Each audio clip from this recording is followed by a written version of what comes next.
نام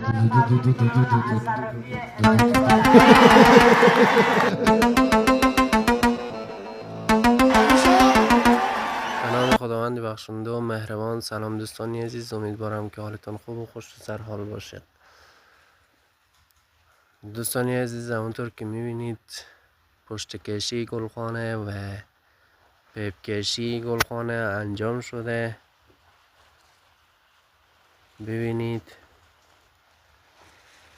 که تلر خورده و پشت کشی شده، بعدش هم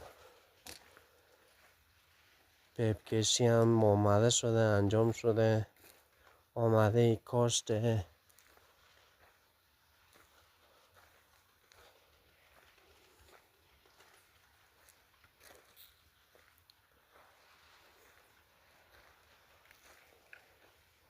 نیشا هم آمده. بخیر امروز میکاریم. ببینید دوستان عزیز که همه کاراش آماده کردیم، پیپارم کشیدیم و آماده کاشتن. فردا امیدوارم که به خیر خوشی بکاریم دیگه. آماده نیست و اینا. پخش در کانال تلگرام استریو مهتاب.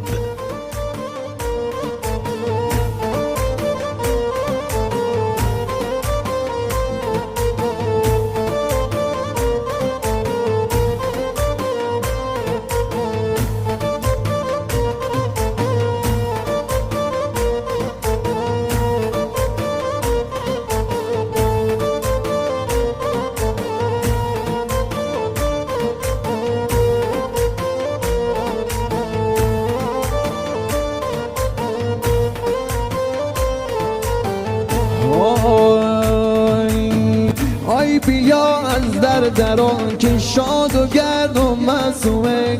آی بیا از درون که شاد و گرد و معصومه. آی به قربون قد و بالای تو گرد و معصومه. آی به قربون قد و بالای تو گرد و معصومه. آی به قربون قد و بالات نه چندان معصومه. آی به قربون قد و بالات نه چندان معصومه. آی به قربون صدای پای تو گردم معصومه. آی به قربون صدای پای تو گردم معصومه. معصومه جون معصومه جونم فدایت معصومه. معصومه جون معصومه جونم فدایت معصومه. میکشد آخر مرا چشمای سیاه معصومه. میکشد آخر مرا چشمای سیاه معصومه.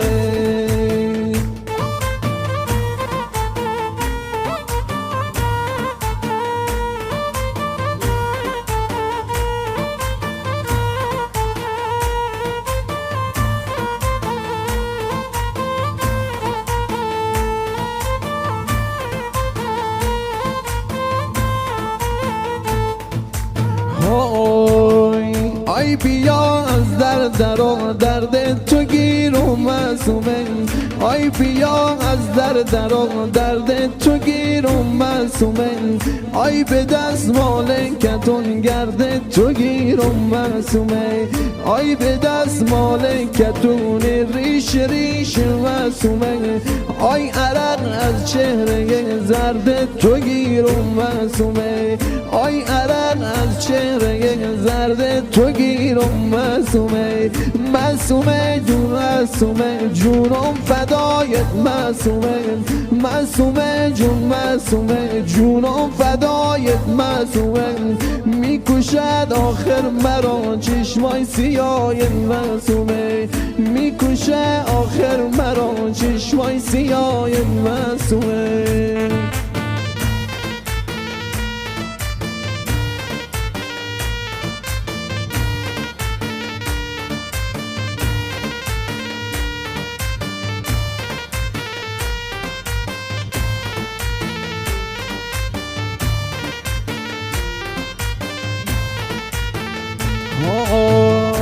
آی بیا از درا که بنده میشم معصومه آی بیا از درا که بنده میشم معصومه آی به قربون لبای پرخنده میشم معصومه آی به قربون لبای پرخنده میشم معصومه معصومه هستی یا نه شیشه در دستی یا نه معصومه هستی یا نه شیشه در دستی یا نه ماما خم عقدت کنم یار تو راضی هستی یا نه ماما خم عقدت کنم یار تو راضی هستی یا نه